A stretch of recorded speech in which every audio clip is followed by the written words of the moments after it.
Moving on to number 75, we got coming in at 91 points. So we're finally starting to hit some higher numbers here. This guy was on everybody's list. I feel like this is one of the first times this is happening on the 100.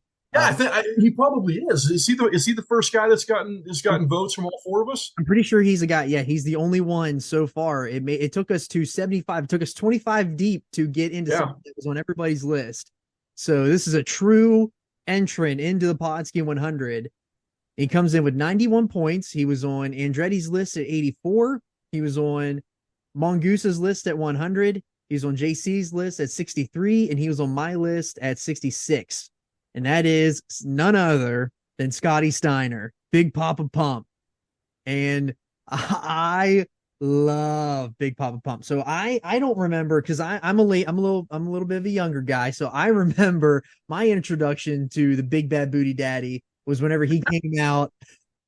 Whenever he came out at that Survivor Series in 2002, whenever they kept teasing back and forth that Steiner was he going to join Raw or was he going to join SmackDown, and Steph and Eric were going back for who was going to sign him, and he came out and beat the tar out of I believe it was Dudley Boys, I think. But I love Steiner. That everybody will hate his WWE run. I'm here to tell you that it was fantastic. And the only thing that I would change about it is that he actually got a WrestleMania match, and he should have got a WrestleMania match at 19 and or 20, but he should have got one, and he didn't. Well, give him one this year. We're going to be in Philly. Let's see it. Yeah, give him one this year. Get the sirens going to bring him out. Let's do it. Seriously.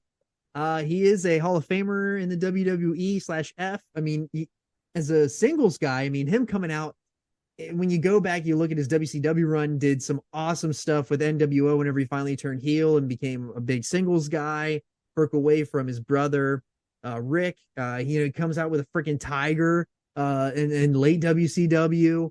The dude is awesome. Who can't forget about Steiner Math in TNA? One of the greatest things of all time.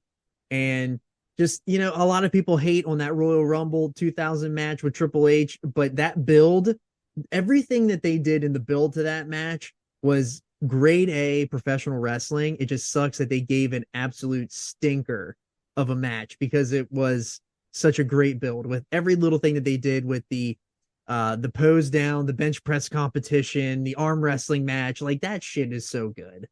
But yeah, I love Steiner. Super excited that he was the first guy on the list that was voted in by everybody. So hats off to Steiner.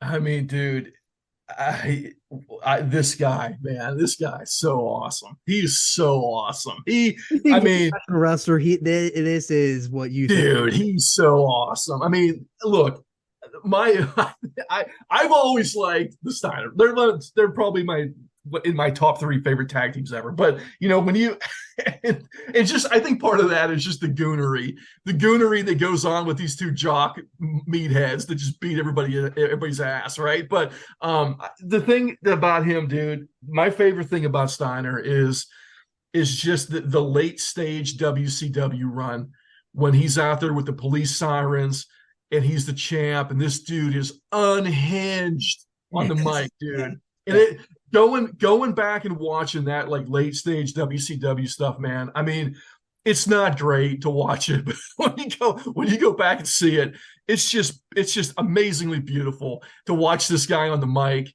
And he's just off the chain, dude. He's off the chain with everything he does. Yeah. He's out there with the freaks.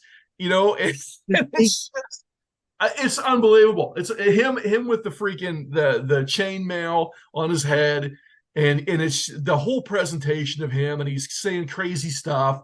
I mean, that is professional wrestling to me, man. It's just like, it's one of my favorite things about pro wrestling is just that late stage WCW Steiner run when he was in there, when they were going down the toilet, circling the drain, and he's just out there just throwing heat every day, man. It's awesome. Yeah. So in terms of accomplishments in the newsletter, he won Best Wrestling Maneuver in 89 and 90 for this Frankensteiner. He had Match of the Year in 1991 with his brother Rick in the WCW New Japan Showdown. So definitely check out that match. That was with Kensei Sasaki that we mentioned earlier. Sure. He was tag team of the year in 1990 with his brother Rick, and he and the match that I mentioned earlier from Rumble 2003 with Triple H won worst worked match of the year for 2003. So I beg to differ, but that's just me. Also on, so we have, WCW World Heavyweight Champion, two-time television champion, two-time U.S. Heavyweight Champion, seven-time tag team champ. It's just an amazing list here, with this guy for sure. I'm trying to see if there's anything else on here that really kind of jumps out. I mean, I didn't realize he was. Well, I mean, yeah, I mean, this would have been earlier. I was thinking like it was later, but two-time tag team champion WWF, with his brother, and then Hall of Fame guy too. It's just amazing, dude. When you look at him, the tag team stuff early on, the early '90s tag team stuff is fantastic.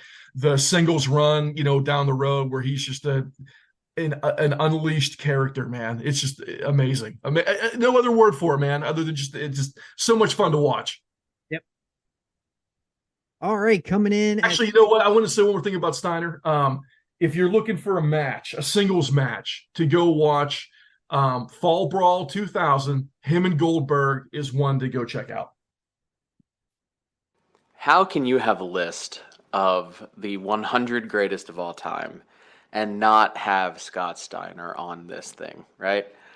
I mean, all the Steiner math and the ridiculous promos aside, we're not talking about tag stuff, but obviously one half of one of the greatest tag teams of all time, whether that's in NWA or WCW. But as a single, he did great work with the NWO.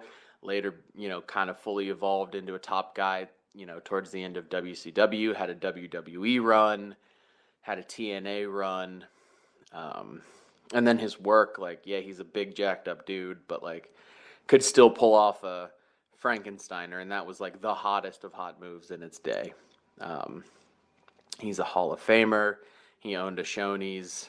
There's not much the man hasn't done, and he's still ridiculous. And between the two brothers, apparently he is the least onerous one. So ham cubes for life, bro. Yep. Good one.